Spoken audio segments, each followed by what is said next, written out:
കൊല്ലത്ത് കെ.സിക്കായി പോസ്റ്റർ പെരുമഴ. കുന്നത്തൂർ കുമരഞ്ചിറയിലും പുനലൂരിലും കെ.സി. വേണുഗോപാലിനെ അനുകൂലിച്ച ഫ്ലക്സ് ബോർഡ്. യൂത്ത് കോൺഗ്രസിന്റെ പേരിലാണ് ഫ്ലക്സ് ബോർഡ് സ്ഥാപിച്ചിരിക്കുന്നത്.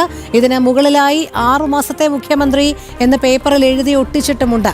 നേരത്തെ കരുനാഗപ്പള്ളി നഗരസഭയുടെ മുൻപിലും കെ.സി. അനുകൂല പോസ്റ്റർ പ്രത്യക്ഷപ്പെട്ടിരുന്നു.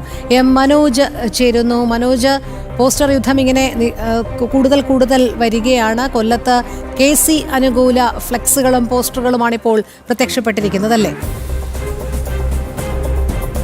രോഹിണി, ഓരോ ദിവസങ്ങളിലായി ഫ്ലെക്സ് ബോർഡുകൾ ഉയരുകയാണ്. അപ്പോൾ പുനലൂരും കുന്നത്തൂരും കരുനാഗപ്പള്ളിയിലും ഒക്കെയായി ഫ്ലെക്സ് ബോർഡുകൾ ഉയരുന്നു. ഇതിൽ ഒരിടത്ത് ഉയർന്ന ഫ്ലെക്സിൽ കെ.സി. വേണുഗോപാലിൻ്റെ ഫ്ലെക്സിന് മുകളിലായി ഒരു പേപ്പർ ഒട്ടിച്ചിരിക്കുന്നത്, ഒരു പോസ്റ്റർ ഒട്ടിച്ചിരിക്കുന്നത് 6 മാസത്തെ മുഖ്യമന്ത്രി എന്നുള്ളതാണ്. എന്തായാലും വി.ഡി. സതീശനായും അതോടൊപ്പം തന്നെ രമേശ് ചെന്നിത്തലയ്ക്കായും കെ.സി. വേണുഗോപാലിനും ഒക്കെയായി വിവിധയിടങ്ങളിലായി ഫ്ലെക്സ് ബോർഡുകൾ ഉയരുന്നു. കഴിഞ്ഞ ദിവസം ചവറയിൽ ഒരു പിന്തുണ അർപ്പിച്ചുകൊണ്ട് ഒരു വിഭാഗം പ്രവർത്തകർ അവിടെ പ്രകടനം നടത്തിയിരുന്നു. എന്തായാലും കൊല്ലം ജില്ലയിലെ ഓരോ ഇടത്ത് പോയാലും ഇപ്പോൾ കാണുന്ന കാഴ്ച ഇത്തരത്തിലുള്ള ഫ്ലെക്സ് ബോർഡുകളാണ്. അതിൽ ഓരോ വിഭാഗങ്ങളും അവരുടേതായിട്ടുള്ള നേതാക്കളെ ഫ്ലെക്സ് ബോർഡുകളിൽ ഉയർത്തുന്നുണ്ട്.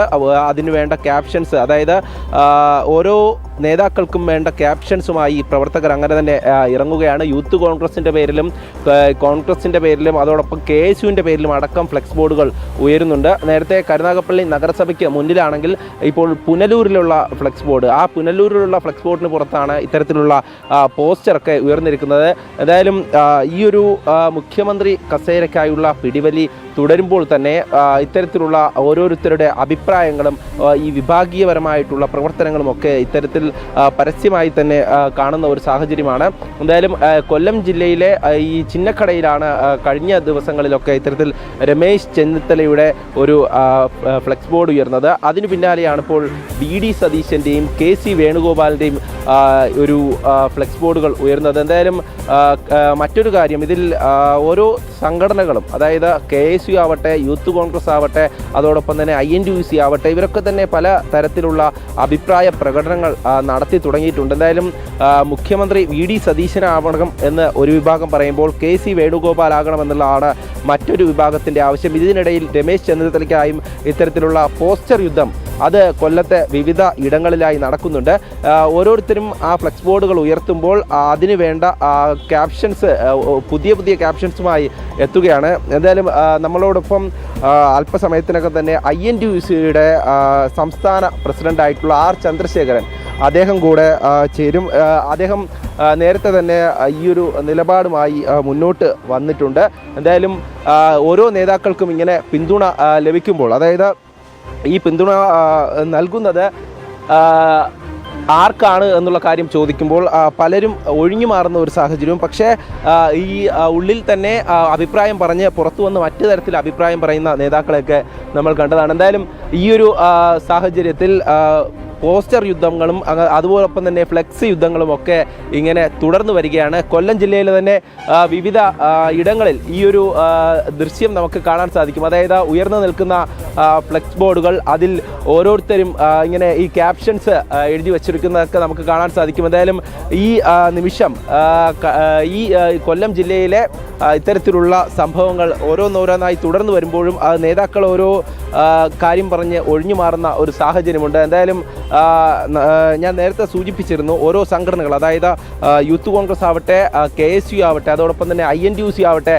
ഇത്തരത്തിൽ പല നിലപാടുകളുമായി മുന്നോട്ട് വന്നു. എന്തായാലും ഇപ്പോൾ നമ്മളോടൊപ്പം INTUCയുടെ സംസ്ഥാന പ്രസിഡന്റ് R. ചന്ദ്രശേഖരൻ ചേരുകയാണ്. എന്തായാലും നമ്മൾ വരുമ്പോഴൊക്കെ പല ഫ്ലെക്സ് ബോർഡുകൾ ഇങ്ങനെ കാണുന്നുണ്ട്, പല നേതാക്കളുടെയും ചിത്രങ്ങൾ, ക്യാപ്ഷൻസുകളൊക്കെ കാണുന്നുണ്ട്. എന്തായാലും ആരാകും കേരളത്തിൻ്റെ മുഖ്യമന്ത്രി എന്ന് ജനങ്ങൾക്ക് ആകെ കൺഫ്യൂഷനാണ്. കേരളത്തിൻ്റെ മുഖ്യമന്ത്രിയെ UDF തീരുമാനിക്കും. കോൺഗ്രസ് പാർട്ടിക്ക് 63 MLA-മാരുണ്ട്. ചരിത്ര വിജയമാണ്. ആ ചരിത്ര വിജയത്തിൻ്റെ തീരുമാനം കോൺഗ്രസ് പ്രസിഡന്റ് എടുക്കും. പക്ഷേ മറ്റൊരു കാര്യം എന്ന് പറയുന്നത്, ഈ റെസൊല്യൂഷൻ കൊടുത്തിട്ട് ഓരോ നേതാക്കൾ MLA-മാരടക്കം പുറത്തു വന്ന് അഭിപ്രായം പറയുന്ന ഒരു സാഹചര്യമുണ്ട്. അതായത് റെസൊല്യൂഷൻ കൊടുത്ത ശേഷവും അഭിപ്രായ പ്രകടനങ്ങളൊക്കെ നടത്തുന്നുണ്ട്. അത് തെറ്റാണ്, 100% തെറ്റാണ്. അങ്ങനെ പറയാൻ പാടില്ലല്ലോ. അകത്ത് നമ്മളൊരു ഹാളിൽ ഉത്തരവാദിത്വത്തോടെ യോഗം ചേരുന്നു, കേന്ദ്ര നിരീക്ഷകരുടെ മുമ്പിൽ തന്നെ യോഗം ചേരുന്നു, യുനാനിമസ് റെസൊല്യൂഷൻ എടുക്കുന്നു.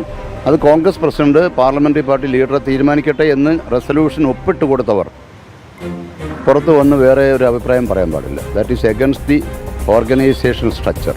നേരത്തെ തന്നെ, അതായത് 70 കാലഘട്ടം മുതൽ തന്നെ പ്രതിപക്ഷ നേതാവ് മുഖ്യമന്ത്രിയാവുക എന്നുള്ള ഒരു പാരമ്പര്യം കോൺഗ്രസിനുണ്ട്. അത്തരത്തിൽ ആവർത്തിക്കുമെന്ന് വിശ്വസിക്കുന്നത്?